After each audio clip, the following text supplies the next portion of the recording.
নিখোঁজ সংবাদ, হারিয়ে যাওয়া সংবাদ।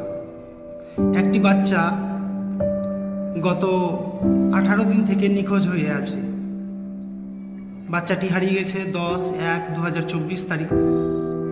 বাচ্চাটি হারিয়ে যাওয়ার সময় ওর পরনে ছিল সাদা পায়জামা ও পাঞ্জাবি এবং একটি কোট, সঙ্গে একখানা সাইকেলও ছিল। মাথায় ছিল টুপি। বাচ্চাটির উচ্চতা প্রায় 2.5 ফুট মতো। বাচ্চাটির বয়স 12 বছর।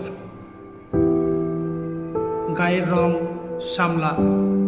বাচ্চাটির নাম ও ঠিকানা: বাচ্চাটির নাম উমর ফারুক শেখ, পিতা সেনাবুল শেখ, গ্রাম পোস্ট উমরাপুর, থানা সুতি, জেলা মুর্শিদাবাদ।